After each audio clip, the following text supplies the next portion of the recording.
Welcome everyone. Today we have something truly special to share with all those out there on a path of spiritual and physical wellness. First, for all the amazing women out there, we have the Divine Feminine Package.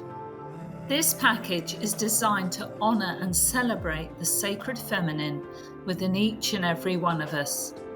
And let's not forget the incredible benefits of the HIFU treatment included in this package. HIFU, or High Intensity Focused Ultrasound, is a breakthrough for vaginal rejuvenation, increased sensitivity. Say goodbye to dryness and urinary incontinence. Absolutely, Laura.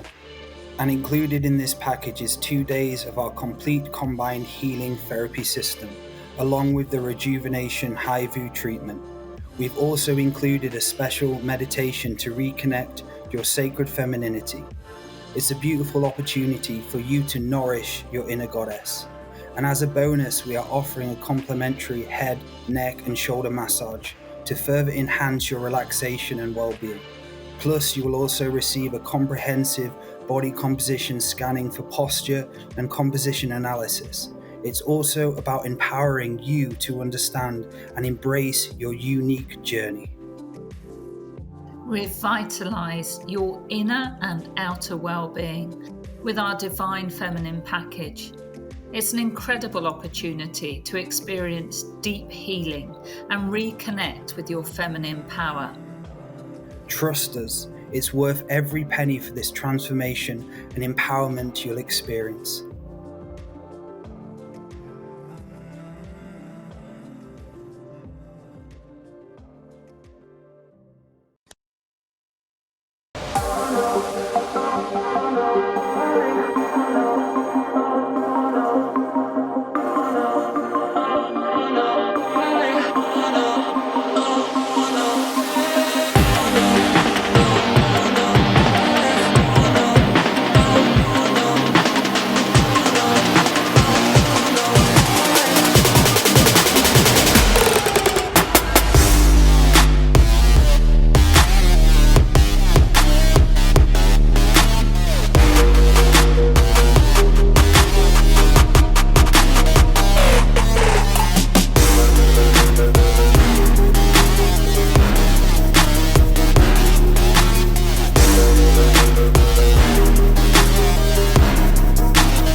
Hello everyone, and welcome to the Talking Pet Show. So my name is Dale and I'm joined by my co-hosts. We have Laura Massey. Hi everybody. Hi Amy. Hi Sean. Hey everybody. How are you? Back? We have an echo in the background, guys. Has someone got the... There we go.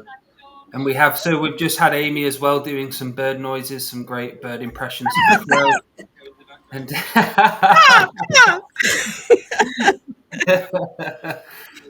so, hello, Mr. Sean Bibby. How are things with you, brother? Good. It's been really fine. We got great weather here, and it's fun to catch up. Yes. Yeah. So what we're going to have to do, guys, I think we're going to have to mute when we're not talking because there seems to be a bit of echo going on.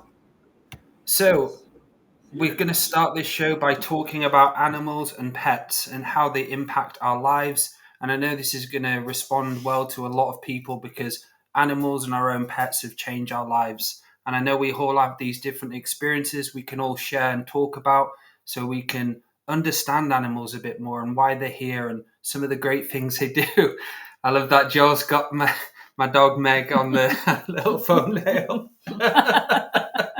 Oh. Aww. Oh. Poor girl. It's hilarious. So, Laura, pets. Let's talk about it. Yeah. Wonderful. Okay, so I didn't really, until I got into Andrew's work, I never really gave it, there's Cheddar, he's put up Cheddar now, sorry.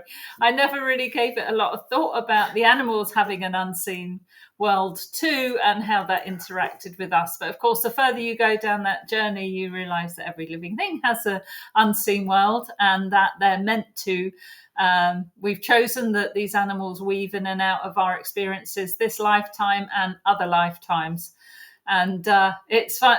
Cheddar, the one who is on the screen at the moment, there is actually my son's dog, but my son would often say he's as much yours as ours, Mum, because I spend so much time with him and we are very attached. And I think Martina came to stay once and she told me telepathically, said to her, he didn't like the name Cheddar. And he actually was Lord something or other. Honestly, so Cheddar, for me, it isn't the dog personality. It's more like a human. Yeah. He's so different to a dog because just some of his facial expressions, he is a lord. It's like, That picture looks like it too. That picture's like, oh my God, that's great. Yeah, it's funny the way he is sat up. I think my son took that photo. Just an unusual moment, the way he was sat up. But yeah, there he is. Cheddar, Part Lord, part Chewbacca. He looks like a Jedi. He does. And he is. And the other thing I noticed as well, the more I got down this path, is that your pets also come to you in dreams. I know we'll go much more into this, but my other son had a dog that passed and I was unhappy. And in my dreams, this big Weimaraner came, put his paws each side of my shoulders and said, "Let me take your sadness away." And from then on, it's like, wow, I know they're there, they're meant to be there with us and sharing this journey with us. So there we go. There we go. Woof, woof. That is so unconditional. Yes, they are unconditional, right? Yes. Ooh. So, Sean, talking more a bit about unconditional then, what's going into that a little bit more? For doggies, and, yeah. this is the way they always lick your face. Not the cold shoulder. Yes. Anything. But we can do you want to talk about it with yes. pets? Yeah. Or just wherever you want to go with it, bro. Okay. Because what's coming to my mind is I'm just thinking of a dog right away. And who's just had a dog that's always sat on the corner? Like he's just always in his spot, like a neighborhood dog. No. No, like it's just a guy who was always fixated in one spot and you could always depend on him and then they die and then they're gone. And then you miss that dog so much. Wait, your dog or just dogs of the neighborhood? No, it's just a neighborhood dog. Yeah. I used to have a few neighborhood dogs. They would always just sit on the front lawn all day long. That's great. You give them a pet on the head. And Yeah. See you later. It does feel like they have kind of roles and responsibilities within their life to do certain things, even if it's being in the house, then just going for a walk, coming back, being in the house. I remember Andrew said and talked about each and every dog has a different role and different karmic contract. And some of them become like protectors, some of them help people come out of depression, all sorts of different things. There's not just one thing for one dog. There's so many different reasons why they come to us. And I remember there was a dog called Meg, my other Meg from before. And I must have been about 9 years or 10 years old, and she was my favourite dog as a kid. We had 5 dogs, and she was 5, and I used to go on walks with her. And one time she went to the vets and never came back. And I remember that broke my heart as a kid. And I remember, but I realised later on in life she was a teacher for me about love and how strong love can be. And going even from that death process, it changed me because I realised how important they were to my life. So many different lessons as well. Amy, is there anything you want to add? Yeah, no, you just brought me back to my childhood dog, Sadie, and she was really a companion. Like, she was a shepherd and a German shepherd. And wow, I just would when I was sad or, as a teenager, especially, it would just be, she was there. She would just cuddle with me and she's just pure. It's just pure. It's like they just have this pure divine love, and they just do connect with you, the connection. And also, I think that we, of course, make the contracts of the dogs we're going to have this lifetime too. And how many dogs have you had over your life, Amy? Yeah, let's see. 4 dogs and a bird. And the birds are funny. The birds are fun. The bird was really fun, What sort of bird? What kind of bird? It was a lovebird. Looked like a parrot, but tiny, like a tiny little bird. And we let it fly around, like, I didn't like it to be caged, but it did like its cage, So yeah, so we had a bird. My daughter wanted a bird. She thought she was going to be a vet. And so I thought, let's see how we take care of something. And she wanted a bird. And then, I gave her responsibilities. What about, the responsibilities of having a pet? And, so that echo is like, Yeah, is there an echo? Sean, should we both mute while we're not speaking? Have you got it unmuted? That's really bizarre. Then I don't know what. That's bizarre, right? Yeah, is there an echo, Sean? But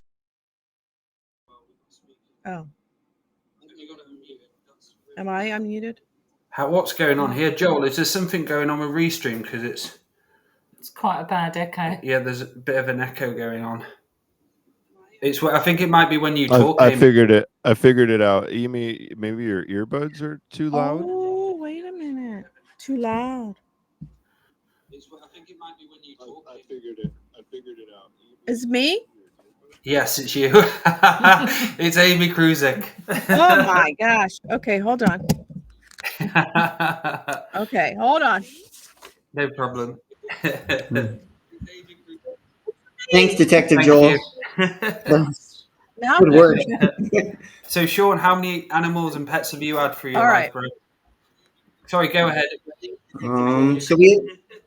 How's that? No, there's still a bad echo. Do you have it playing on a phone or anything like that? How's that?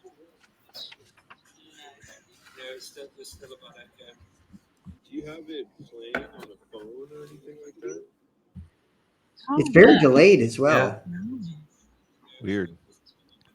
How bizarre. Sounds like a restream. Hold on, I'm gonna go.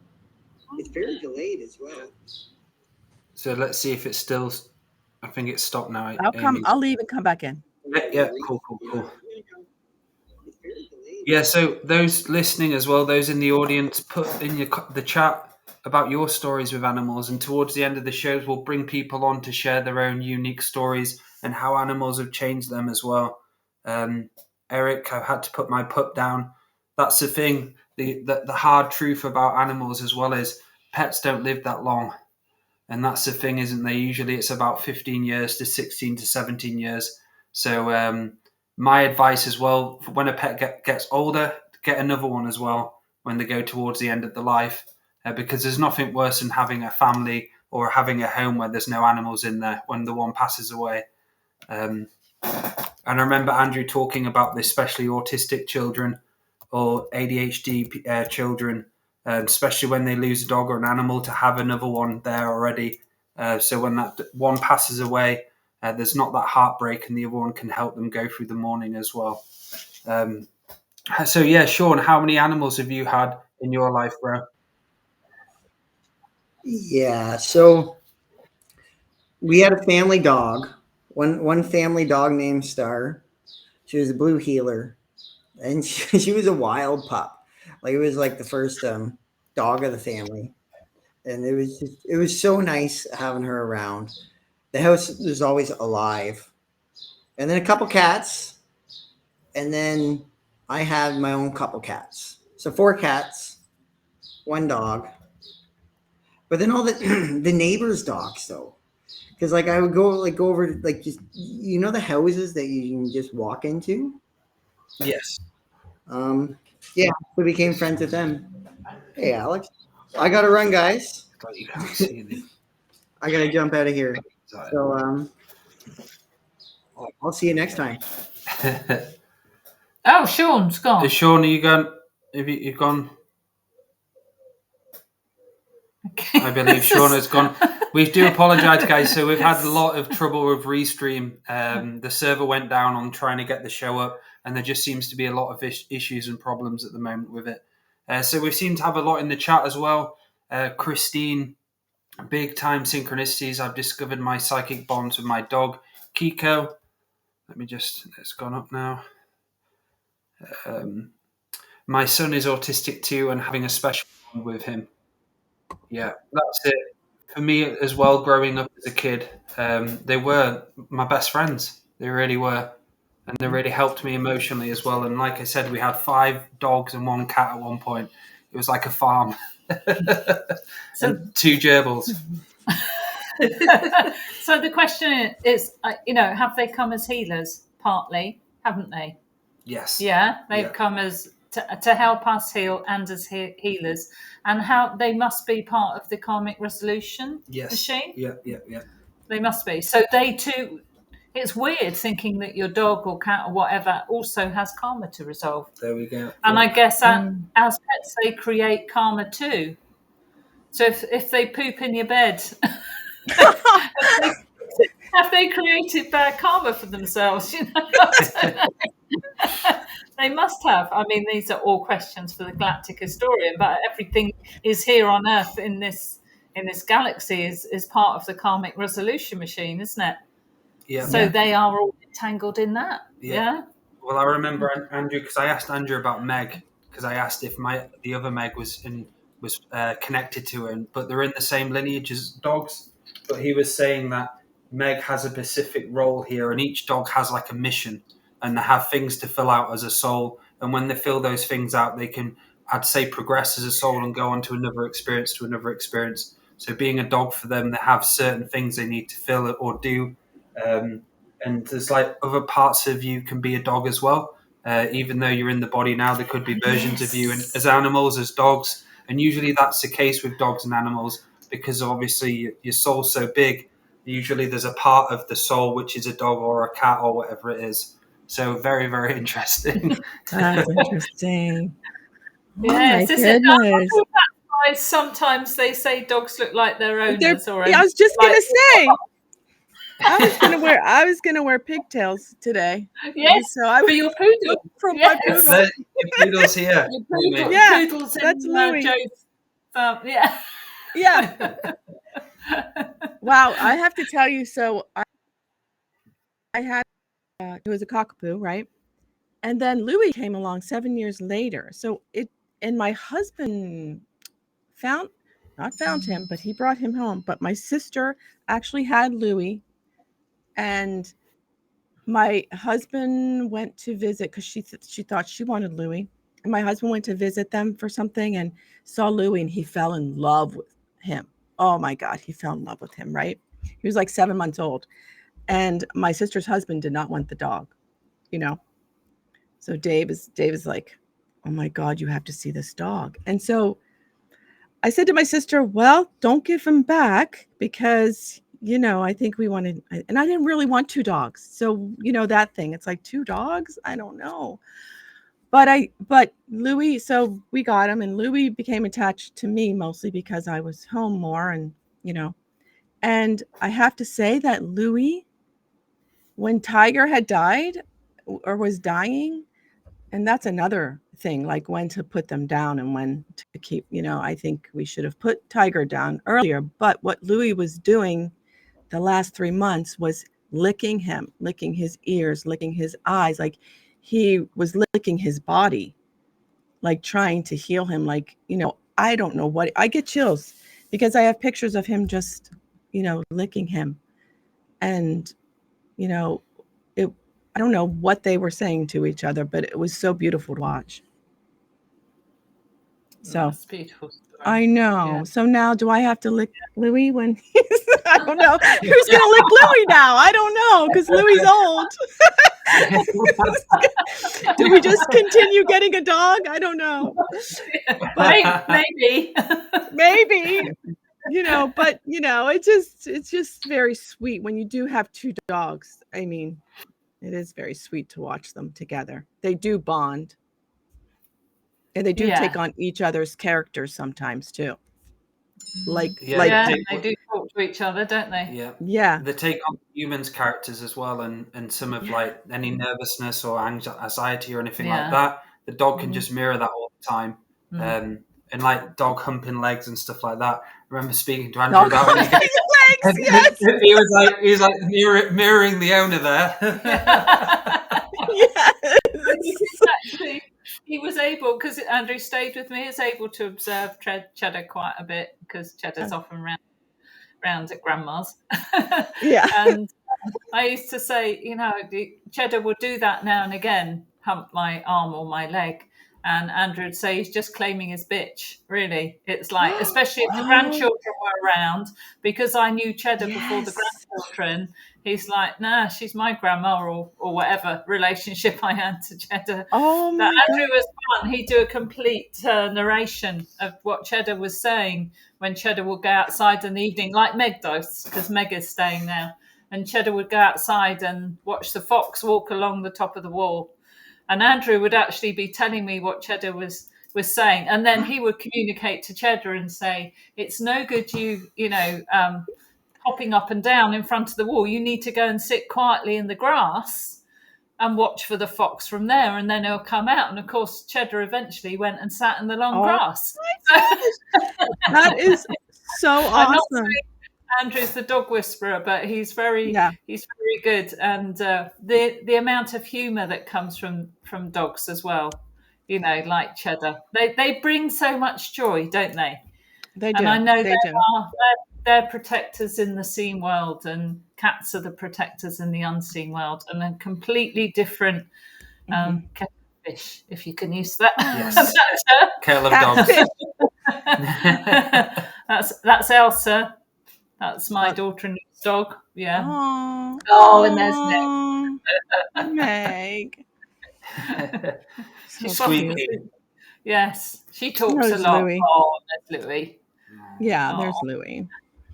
Yeah. Well, speaking of the humping of is it mostly the males that do it, isn't it? No, females. Meg's done it. Oh, Meg does that. Okay. I've only had one female dog or 2, actually. Yeah. But anyways, the story was funny because when my kids were teenagers and all the teenagers and their girlfriends and everybody would come, the dog would go hump a pillow or something. Like it was like the sexual energy of teenagers, like in the house. Yes. And it was probably too much for the dog. And I thought, well, that must be what he's doing. You know, that just kind of like, I got to put this somewhere. But I don't know. I just saw that observation, and it's fun to observe dogs too. Yes. And we have Joel just put in the chat here, said, my 20-pound dog would hunt my 50-pound dog, both females. That's the best when you see like a little Jack Russell or a Chihuahua come over and start jumping on huge dogs and start trying to... They call it dog. They always say there's small dog syndrome, don't they? Yeah. So, more seriously, Lillian's asked, how can I help my friend help her cat pass over? Well, I guess isn't it the same with the passing of any spirit soul that's passing over from physical to the other side? Isn't it remembering all the joyous times and not being too much in grief because grief holds them back? Does that the Rainbow Bridge, something like that? Yeah. Yes. And looking for feathers. I mean, looking for positive things. I don't know whether it's, feathers is one thing I know from I've looked after many different dogs over the last few years and walked many different dogs. And I often look for that white feather when they pass over. Any other connection. Is Lillian talking about as in the cat has passed away and you'll just have a feeling that the cat hasn't gone to the other side, or is the cat still alive and about to die? My friend help a cat. Yeah, we're not sure there. Can we call in their guides? Yeah, I guess, they'll probably be there already. There's quite a few ways to cross people over. There's been times where I remember one time where I went to a graveyard to see one of my ancestors' graves from a while back, and there was this grave with this skateboard, and I went over, and there was a kid, and he actually died near Harrogate, my old hometown, and this graveyard was in York, and his spirit came up to me straight away and asked to be crossed over. And there was I went straight to his grave out of all the thousands of different graves, looked at it and realized it was only 2 months ago, the death. So my advice there would be to start bringing prayers and bringing kind of ceremonial energy to the ancestors and trying to assist the spirit to go over without forcing it. Because sometimes when spirits are, before they cross over, they're confused, and you need to reinforce them with the remembering of who they are, remembering of the ancestors, remembering of why they came here, and open the rainbow bridge, like Amy says. There's loads of different ways you can do it. It's all about intention and speaking to them and knowing what you're doing, basically, not just pushing them over. Cross. Yeah. Also, sorry, I was just going to say, if Lillian, if your friend can be with her cat when they put it down, I was with all of our and dogs and so on. I know it's distressing, but I think they need that energy. You with them for that. Yeah. Sorry, Amy. No, I was just going to say I didn't do that for my other dog before I had kids, and I kind of regret that because I did it for Tiger, who passed 7 years ago, because I just didn't think I could handle it. I just didn't. That death is something that's hard for me to do, and it was but I did it for the Tiger. I thought we're gonna stay with him, and we even brought Louie into the vet too. So Louie was there with him too. So yeah. But the Rainbow Bridge is a lovely thing. But it's not just for animals. It's what I learned from my ayahuasca journey, that they showed me the Rainbow Bridges for all to cross to the fifth world of peace, not just animals. But it's lovely if you can have that for the animals too.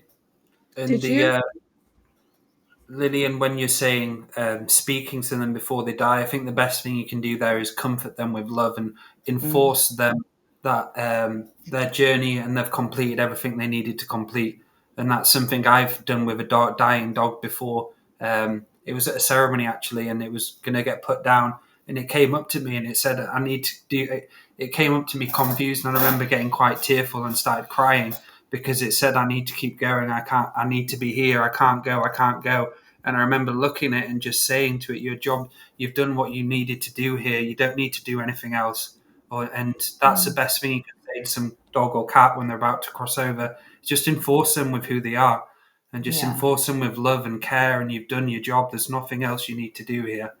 And that's my advice anyway, Lillian, for that. Yeah, I mean, yes, you can involve her teenage son so that he sees that it's not the end, that is just the cat has decided or is under contract, whatever, it's time for him to go, and he'll come back in maybe, later, maybe as another cat, but maybe as something else.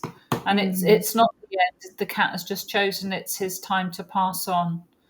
And as Dale said, with prayers and joy, as much as you can, and it's always going to be a difficult one like that. Yeah, it is. And what do you do with, like, even for my last dog, Tiger, like, he didn't eat much, but on the way to the vets, it's like he loved hanging his head out the window. So I put his head out the window. Like, he was very weak. I had to do it for him. But I have a picture of him in the rearview mirror of like him just like, oh, this feels, because he loved that so much, riding in the car and doing those kinds of things. And I don't know. It's and the ashes. So see, I still have his ashes and I haven't decided what to do with them. I think, I have to think about that because I do get my dog's ashes. Yeah. Yeah. It's a personal choice, isn't it? Yeah. I think an interesting topic to touch upon, because I've had some experience in this. Mine was with cats, but it's possibly with dogs, and maybe it's with other pets as well, or animals that you're close to, is animals can take on some of the illnesses that you have. You don't have them as acutely.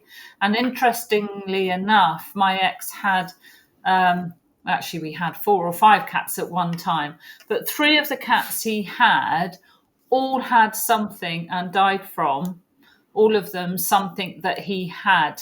And potentially he could have had worse if they hadn't taken some of the pain and some of that away. So he had, I'm sure you won't mind me saying, he had quite a bad heart condition. And so one of the cats actually died of a heart condition. Another cat had like a urinary cancer type thing, which is, something that he had. And then the other cat had like diabetes, which he was on the verge of. So it's really interesting that all the 3 cats reflected illnesses that he had. And I just think then maybe people in the chat can comment. Maybe they've noticed that. But I think maybe that's part of the karma. Maybe that's why they came, and maybe that's why they're considered healers, because they help relieve some of that for you. I believe that, because my dog did have this tumor, which was benign, but it was on the side of his body, and it didn't grow or anything, but he carried something for sure there, Yeah.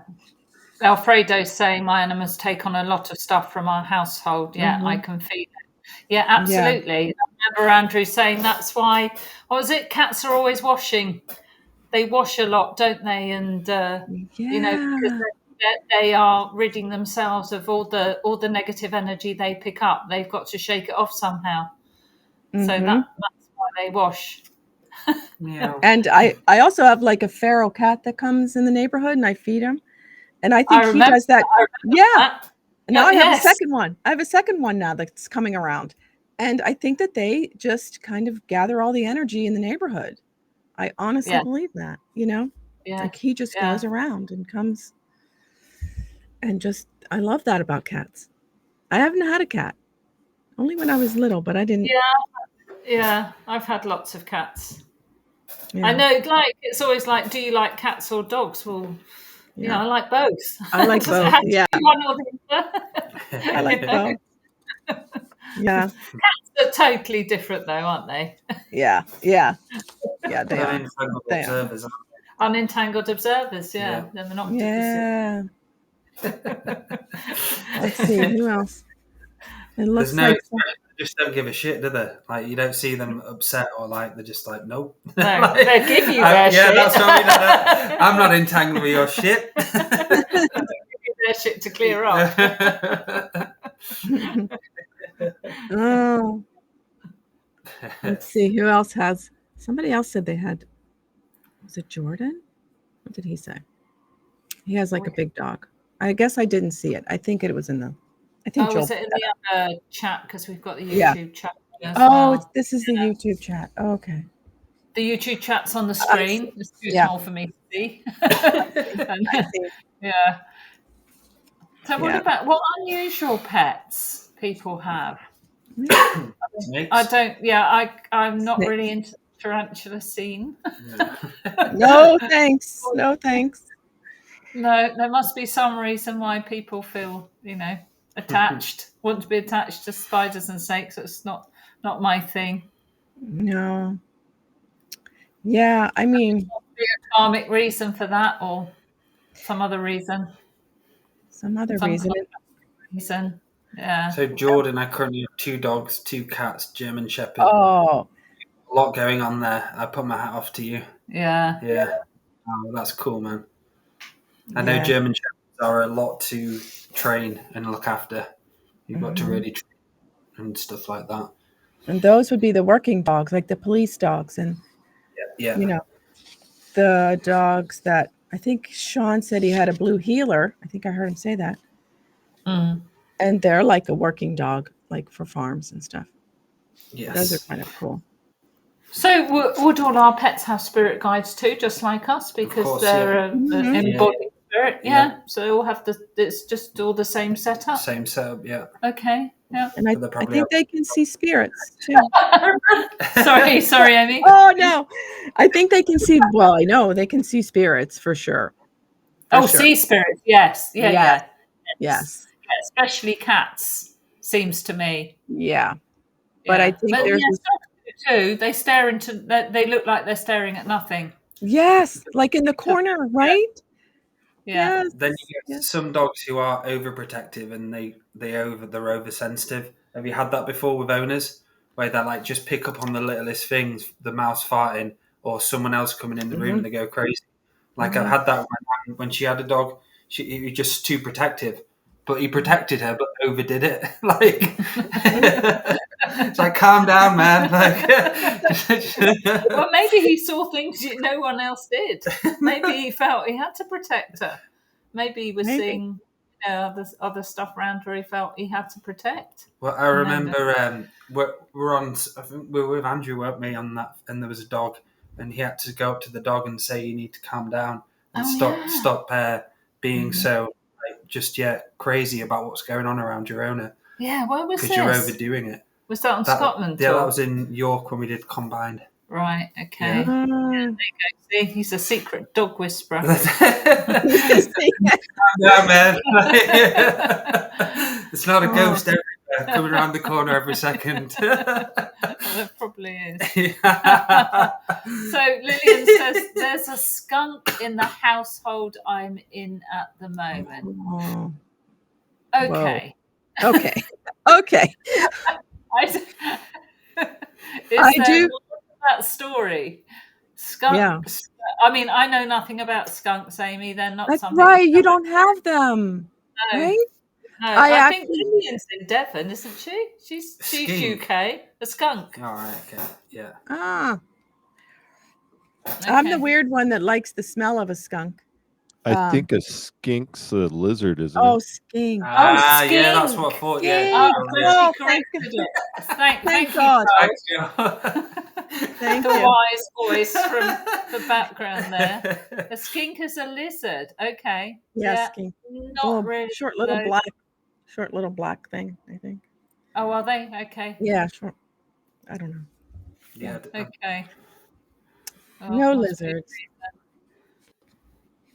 Yeah. So Jennifer, my dad had a pet skunk before he got married. He had it de-stunk. How do you... De-stunk. Oh man. Air freshener on their ass. Is that a skink? A skink. Very pretty. Wow. A skink. A skink. Okay, got it. Yeah. So we did do some call-in at some stage, didn't we? Yes, so we'll do a call-in. So Joel's going to put the link into the chat, and if you want to come in and just talk about your own experiences about your own pets, how they affected your life, or any stories you want to add. And before we get people in as well, just to let you know, I'll be doing a psychic surgery workshop on July the 13th and 14th. 1 p.m. till 4 p.m. East, 6 p.m. till 9 p.m. UK time as well. So if you'd like to learn psychic surgery, learn about light generation, advanced energy clearing, soul retrieval, entity clearing, ancestral balancing, how to read a client's energy field correctly, chakra recalibration, self-psychic surgery treatments for clients to undergo the journey of being a grounded practitioner, sending treatments forwards and backwards in time, learning how to work with your psychic surgery team of ancestors, how to build up trust with them and work with them in your sessions and yourself. You'll also receive a booklet about inner work schedules, fire ceremonies, clearings, and all sorts of different things as a practitioner and healer. So I'm offering this workshop an early bird price of £100 off, usually $700, but is now $600 if you want to book on the early bird space, which is available a month up to the start of the psychic surgery journey. So I've been doing it for a long time, so this workshop has advanced from the first time I did it. So if you'd like to learn psychic surgery, only if it's for yourself, you want to do it on your animals, or you want to become a practitioner, or just for your own personal journey as well, drop me an email at daletobin at icloud.com as well, or go onto the website daletobin.com. Thank you. So both Amy and myself have done Dale's psychic surgery course. Yeah. Have you done an advanced course? I've done 2 yet. Right. Done number 2. Okay, yeah. But I know Amy would agree with me, and Andrew's named you a grand master of psychic surgery, or soul retrieval, or whatever name resonates with you. But Dale is an amazing healer, and if you want to learn how to do that for yourself and for others, really that is the course to do with him. He really is fantastic at what he does.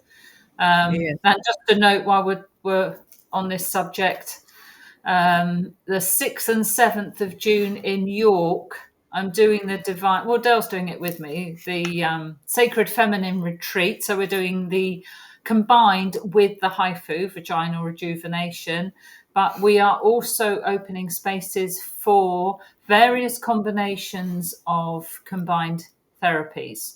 So to reduce the price of the packages, we're doing individual sessions on the light, the mat, CST, soul surgery, the magnets, flotation, infrared, anything like that. You can build your own package if you want to for our combined therapies. So we're doing all of them at £75 an hour. So we've got slots we can fill. We're at the Mercure Fairfield Manor Hotel. So if you want to come along either on the 6th or the 7th and try some of these, we highly recommend you do it like a combined healing. So maybe you have the infrared sauna and the flotation locally, which will take you to, that's £80, and then come back to Redmayne and have the others that we're offering. And you can have them combined, so one after the other, and combined as in you can have CST while you're under the light, you can be on the mat while you're under the light. So it needn't take hours, but an average package like that will probably cost something like £500, which is a lot reduced from what we've been doing, but we'd like to put it out there for people in the UK who haven't yet tried it and would like to come along and try the Lucia light, the mat, everything else that Dale and I have to offer in York. So just putting that out there. Yeah. Okay, back to the show. Back to the show. And Dale, yes, I have to say your psychic surgery is awesome. And I love how you keep it open for people to make it their own. That's what I've learned from yours. And I have to say my dog Louie is my companion when I'm doing it on my friends. He sits under the table. He just knows. He loves the energy of it. He just is helping me too. Like I feel like he is part of it in healing whoever's on my table. So beautiful. Thank you, sister. Yeah. So we have back to the talking woof woof. Woof woof. The talking core. We're going to bring Jordan in and there we go. Wherever you are. I believe he's disappeared, has he? Oh, no, he's there, Jordan. Hi, Jordan. Hello. I'm here Where are you calling from? Oh, And we're in Ohio, Northeast Ohio. It's Jasper. Hello, Jasper. Jasper. He has his own talking stick. He was just chewing that to kicking back. And who's the other one? Did we see two? Yes. Oh, that is right. Okay. Kangaroo, like kangaroo. We've got a bit of audio problem going on here. So, how are you, Jordan? How are things with you, and how are you enjoying the show? Doing very well. I've got a lot of irons in the fire these days, but always making room for what comes next. Me and my family just settled into a brand new property to us. It's ancestral too. It was her grandfather's, so she's home, and I'm with her with our dogs and cats. And I got neighbors across the street just bought property. They got 2 dogs. Established family across the way. They've got 4 or 5 dogs. I'm in a dog neighborhood all of a sudden. love it. Yeah, you've been on before, haven't you, Jordan? Once or twice, I believe it. Yes. Yeah. You're the funny guy. Yes. You're the one who always puts up Funny Facebook memes. posts. Yes. Stuff that speaks to me. I'm a student of comedy. I hang out in music festivals for recreation. It's the way of life. So, how have animals affected your life then, Jordan? They've always been in my life. I've my youngest memories was being gifted a cat for like my 6th birthday, and my parents never had any pets, but they gifted me a cat. They felt I needed one, and it's been a journey ever since. Cats, I can attest to. They are very psychic. They're always paying attention to a little bit of what's going on in the unseen. It's funny to watch a cat just stare blankly at a wall. Or when you shine a light, the best. When you shine a little light and it's like, and jumps up the wall. It's a different game for me. I've only had dogs for about 5-6 years. We got some really bad audio issue going on with you, Jordan. Could be my road here. I have a lot of traffic out front. That makes sense. Yeah. Yeah, I may have to relocate if it's too bad. Yeah. I was just commenting that I've always had cats, but recently I've just had dogs. They're only about 3 years old now. It's just a different game altogether. Yes. What's the difference? Yeah. What do you notice? Cats are very self-sufficient, much their own business, or get you to get involved in their business. Only if they're your dogs are. They just want to be a part of everything and know it all. It's almost like as if it's a young being just trying to learn as much as they can. Yeah. Cats seem to know it all. Cats already know everything they want to know. There's a thing I saw on Facebook one time where it said a dog would get your purse, go out for the night, come back with exactly the same change and everything still in there, while the cat would get your purse, go out for the night, and there'd be nothing left in there in the morning. Probably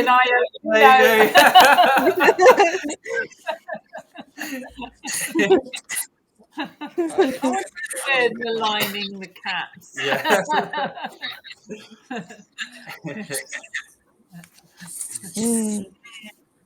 Sometimes it's a struggle, but I couldn't imagine life without them. I do believe that they do a lot for me and keep me quite grounded. My schedule wraps around their schedule, actually.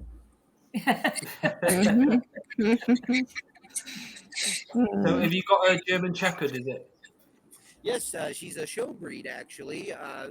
Her parents were award winners all the time, and so she went, not her personally, but her parents went through all the pomp and circumstance of the show and the pageantry.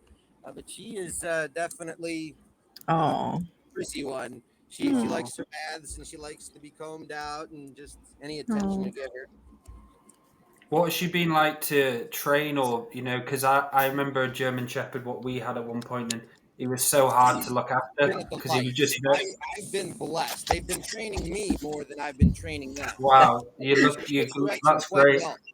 Yeah. But it's her brothers and sisters of the same litter were not of the same cloth. They are the problems. They are the they are the fucking crazy some of them. I was blessed. Yes. Yeah. And what's the other breed you've got? It's a mix. He's a boxer, a border collie, and a lab. And Wow. He's about 75 pounds. Here he is, just watching the kids get Wow. Oh, guys. So cute. Casper that I had found. Oh. So Jordan, you're looking really well. Thank you. So what have you personally, just an aside a minute, what have you personally been doing since we all last spoke? Well, I've ditched the no plan, but I'm just doing what I can plan at the moment. Okay. I'm drinking water on schedule, eating a lot of protein on schedule, getting proper rest, and just a bit like a dog, really.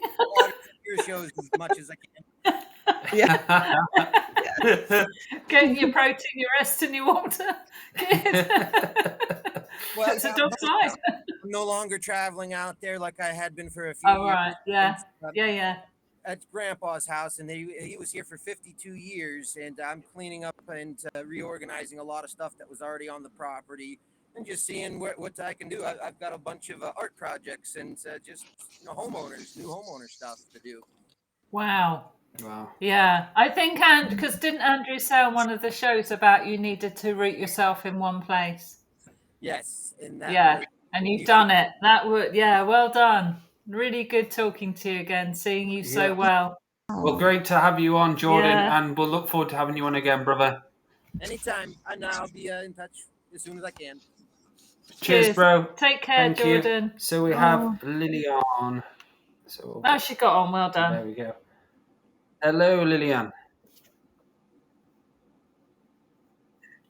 Better unmute. Hello. Yes, well done. Hello, darling. Hi, Lillian. Hi. Well done for getting Hi. How you doing? Yeah, doing all right. Yeah, it feels really synchronistic that you've actually talking about this topic, to be honest. Because of your friend, or is there more beyond that? Yeah, I actually just went to see her, and for some reason my camera is the wrong way around. I don't know why. That always happens to me. What device are you on? A phone. A phone. Oh. So have you got like a little circle some? Oh, we've lost her anyway. Whoops. Woof. Woof. Woof. Whoopsie. Whoopsie. Whoopsie. Oh. Lillian, come back. Come back. She pressed the wrong button. She pressed left. It left the room instead of spinning the camera. Oh, yes, of course. Maybe she'll come back. Laura's done that before. That was the best. So remember, we had a show once. Were you on the show as well, Amy? Weren't you? When Laura stopped the show. Yeah. Yeah, we're all on it. Then she just ended the show and left. Very, I was very dramatic. Boomer Very finger. dramatic. Yes, it is. Must have been posh. Must have been posh. Yeah, for sure. Nothing to do with me. Who came in who didn't understand the screen. Oh, yeah. No, I get it. It's the first time I've ever seen that. Ending the actual show. Yeah, that was brilliant. That was fun. Oh, brilliant. Oh. Well, I know I have to go soon because I got my ukulele lessons. How are they going, Amy? They're going good. I love it. I do really enjoy it. It's really fun. Good. You have a ukulele show then sometime. I'll have a ukulele show when I get to that point. But I did write a little prayer for our little pets. Oh, Because it came to me on my walk this morning. being Catholic, and St. Francis is the protector of all animals. Yes. And so we would take our dogs to church, and the priest would bless them on the certain day. I think it's June or somewhere in the summer. So I kind of combine St. Francis' prayer with my prayer for all the pets. Oh, so God. Yeah. Let's have Okay. that. Thank you. Thank you for being on the show. Oh yeah, thank you. Okay. Dearest Source God Creator, we thank you for giving us these pets we hold so dear to us, who bring us joy, affection, and unconditional love in ways that are instinctual to their lineage and to which they ask nothing in return but a soft spot in our hearts. By just observing our pets' traits, look at the lessons they teach us: love, life, loss, grace, and spirituality. Our companions' ability to trust in us to look after them is so pure, beyond our understanding, yet we know our soul's connection to these friends even before we were born. We ask that you give us new understandings of responsibilities towards our four-legged, two-legged, and sometimes three-legged buddies, that which reaches through our spirit and into our hearts, so that we may hear the sweet whispers of their concerns, sufferings, weaknesses, for we may not be aware of the burdens they hold for us. You have made us stewards of our animals, and we are honored to be that, and also that which shares in all love for creation. Aho. Aho. Aho. Thank you, Amy. That was That was beautiful. Yeah. Thank you. Wow. Thank you. Thank you. So you have to disappear? In a few minutes, yeah.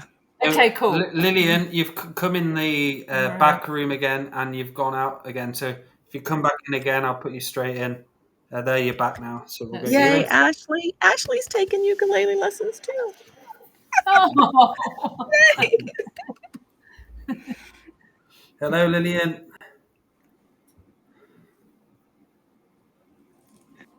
Hello. Hi. That's fine. There You we can go.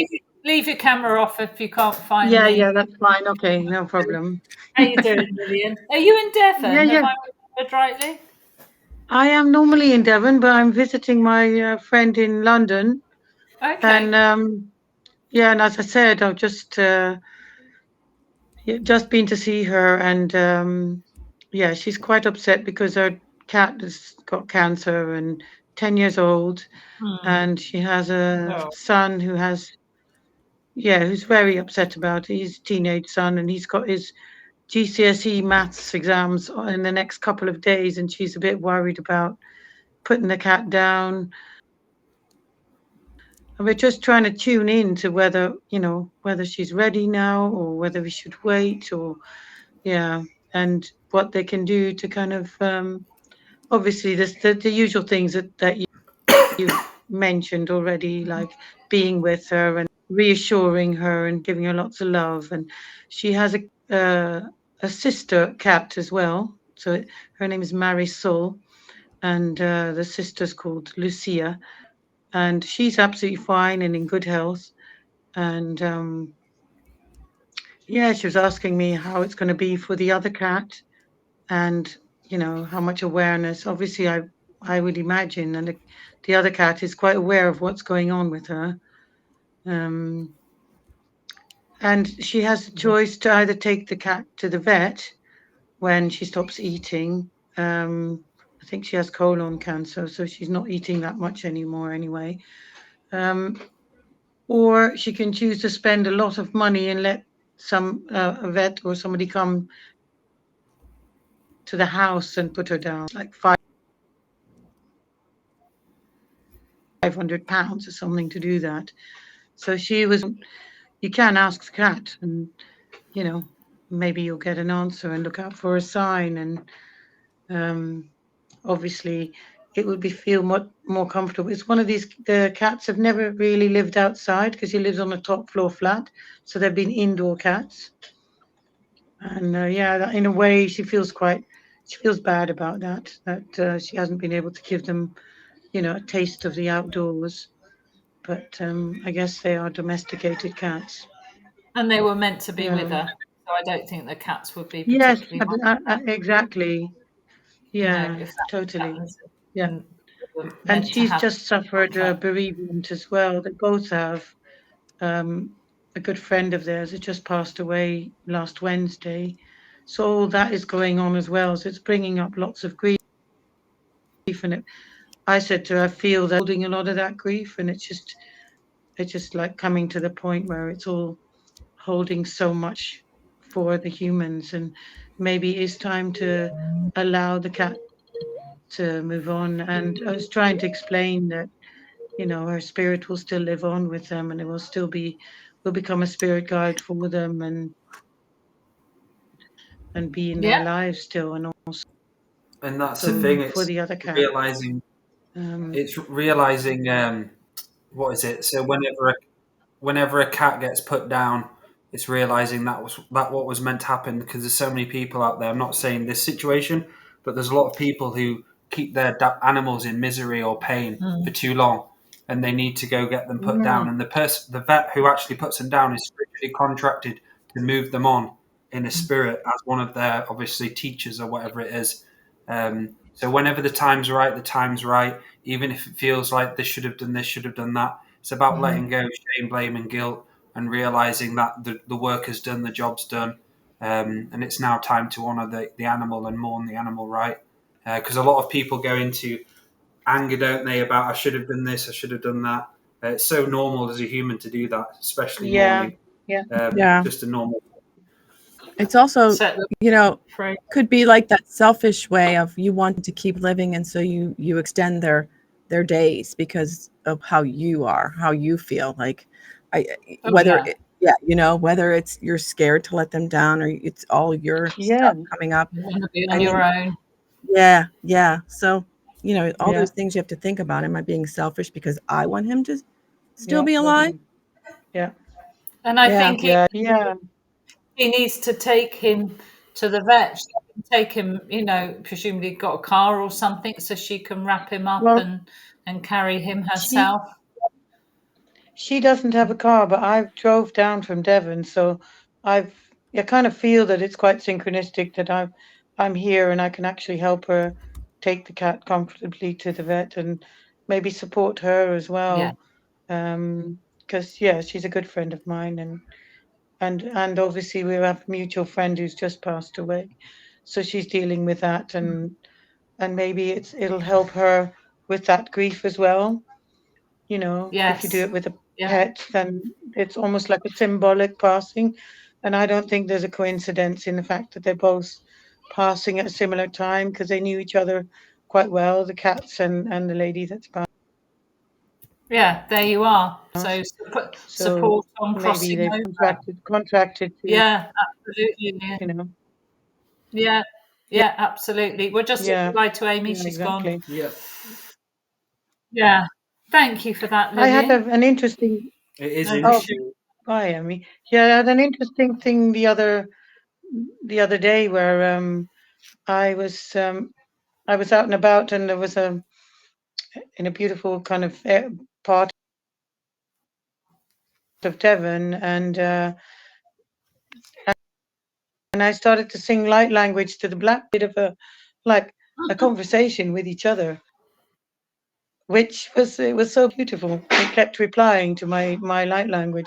I wondered if the light language would be a thing that would help my friend's cat as well. It is like a universal spiritual language, isn't it? Would you say? Yeah, I guess. Yeah, I guess if it flows freely and joyously, yeah, why not? Yeah. How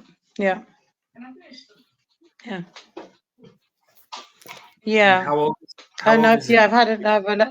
If you've got other people waiting to come into the chat, I don't want to take up too much space. Oh no, it's good. No, that's fine. We've come to the top of the hour, so we'll probably be wrapping up.